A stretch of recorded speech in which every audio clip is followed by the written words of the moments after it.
जैन साथियों, इस वक्त हम मौजूद हैं नई दिल्ली में। नई दिल्ली पीछे स्टेशन है। यहाँ पे हमने खड़े होकर सोचा कुछ बात किया जाए। मुझे दिल्ली आए लगभग 4 या 5 दिन हो गए। 4-5 दिनों में मैं यहाँ रुका था। यहाँ पे दिल्ली की क्या अच्छी चीज़ें हैं मैं आपको ये बताऊँगा, और दिल्ली में क्या कमियाँ हैं ये भी मैं आपको बता रहा हूँ। दरअसल दिल्ली में आज मैं जब यात्रा कर रहा था तो वहाँ मैंने देखा कि दिल्ली में महिलाएं जो हैं, लड़कियां जो हैं, उनका कोई किराया नहीं है, कोई चार्ज नहीं है। सब वो निःशुल्क और फ्री यात्रा कर सकती हैं पूरे दिल्ली में कहीं पे भी।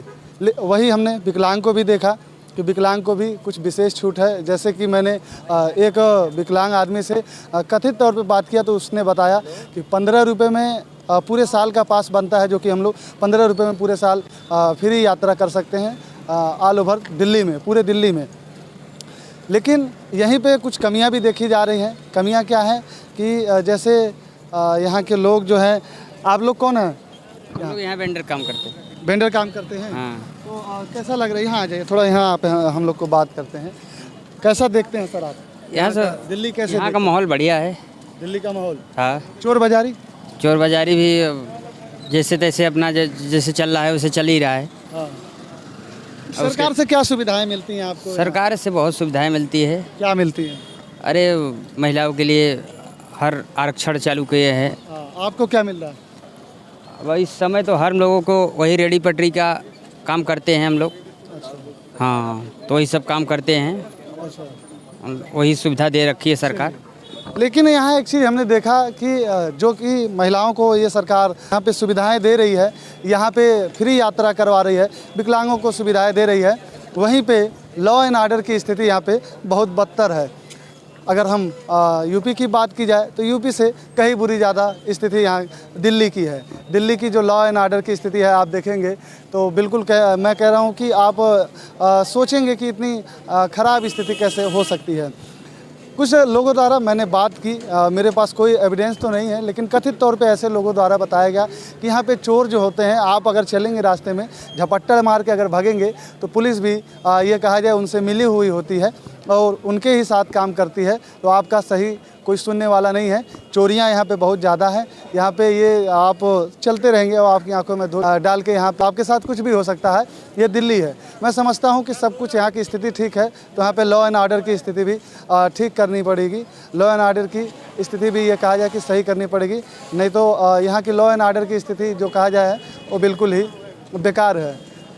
वही एक बात हम ये भी कहते हैं कि जो यहाँ के टूरिस्ट जो है, जैसे किसी भी टूरिज़म प्लेस पे आप जाएंगे तो वहाँ पे, अब मैंने एक वीडियो पहले भी बना चुका है इस पे कि उस अगर आप भारतीय हैं तो आपसे मान के चलिए कि 300 रुपये लिया जाएगा। वही अगर आप विदेशी हैं तो उस विदेशी के होने की वजह से आपसे 1200 या 900 रुपये लिए जाएंगे। 3 या 4 गुने दाम लिए जाएंगे। मैं पूछता हूं, अगर 3 या 4 गुना अगर दाम लिया जाए या इस तरीके से अगर किया जाए तो विदेशी फिर हमारे भारत देश में कैसे आएंगे? अगर आप सब एक ही बार उनसे वसूल करना चाहते हैं तो ये तो गलत है। आप उनसे तरीके से वसूल करिए, जैसे अगर वो हमारे भारत देश में आते हैं, यहाँ पे भ्रमण करते हैं, तो जो फ़्लाइट का खर्चा आएगा वो भी हमारे भारत को मिलेगा। यहाँ जो आएंगे होटल पे तो होटल का भी खर्चा हमारे भारतीयों को ही मिलेगा। खाना खाएंगे तो भी हमारे भारतीयों को मिलेगा, और जो यात्रा करेंगे उसका भी फ़ायदा हमारे भारतीयों को व भारत सरकार को पहुँचेगा। लेकिन ऐसा ना करके एक ही टूरिस्ट जो है उनसे वसूल कर लेना, ये तो बिल्कुल ही गलत है, वह निंदनीय है। मैं कहता हूँ या तो सबको एक बराबर रखा जाए, या तो जो जैसे कि कुछ टाइम पहले हुआ था जब गुलाम थे तो उस टाइम अंग्रेज़ों ने एक तख्ती लिखवाया करती थी, मुख्य प्लेसेस जो होते थे कि इंडियंस और डॉग्स नॉट अलाउड। तो वैसे ही हम आज या तो उस तरीके से कर दें, designers and dogs not allowed, या तो फिर हम दोनों को समतल व्यवहार करें। क्या अगर हम ये नहीं कर सकते हैं, हमारे टूरिस्ट जो प्लेसेस हैं, मुख्य प्लेसेस हैं, वहाँ ना आए, तो ऐसे में हमको उनको ये कहा जाए वरीयता देना चाहिए, ताकि हमारे भारत में ज़्यादा से ज़्यादा टूरिस्ट आएँ, ज़्यादा से ज़्यादा लोग आएँ, जिससे हमारे भारत की आर्थिक स्थिति मजबूत हो। हम भारतीयों की भी एक मिनट बात कर सकते हैं? आइए। कहाँ से हैं आप? मैं हिसार से। यहाँ आ जाइए। हिसार से कब आए आप? अभी आफ्टरनून टाइम पे आया था मैं। अच्छा, शाम को? अभी शाम को। आज या कल? अभी आया था जस्ट। अच्छा, अभी आया, कुछ घंटे पहले। तो यहाँ पे आके हम लोग बात करते हैं। तो कैसा लग रहा है दिल्ली में आके? दिल्ली में आके कैसे भीड़ भड़का एरिया है, चोरी का डर रहता है, सबसे ह्यूमिडिटी, पोल्यूशन, हर चीज़ यहाँ पे टोटली नेगेटिव है। एक बस ओनली फैसिलिटी को छोड़ के। क्या फैसिलिटी आप फैसिलिटी आप चाहे ट्रांसपोर्ट लाइन का ले लो, यानी इंडस्ट्रियल फैसिलिटी ले लो, चाहे आप रॉ मटेरियल ले लो, चाहे ट्रांसपोर्ट ले लो, रेलवे ले लो, बस ये फैसिलिटी। और आपके दिल्ली में कुछ भी नहीं है, और दिल्ली में कुछ नहीं, कुछ भी नहीं है।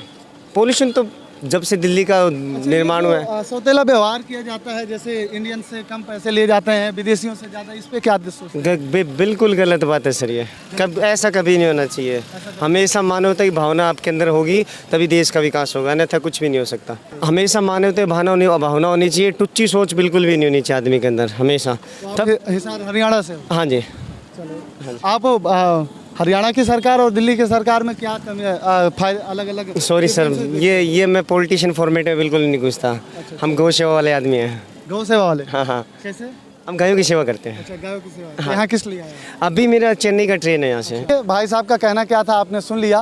उनका भी कहना है चोरी का यहाँ बहुत डर है, बहुत ही यहाँ दिक्कत वाली बात है। केजरीवाल जी, आपने तो यहाँ इतनी अच्छी अच्छी व्यवस्थाएं दे दी हैं, तो आप लॉ एंड ऑर्डर को भी अच्छा करिए, चोरी चाहे बंद करिए, वरना आप तो सरकारें वो आती जाती हैं, जनता ही लाती है और जनता ही भेजती है, तो आप तो जाएंगे ही।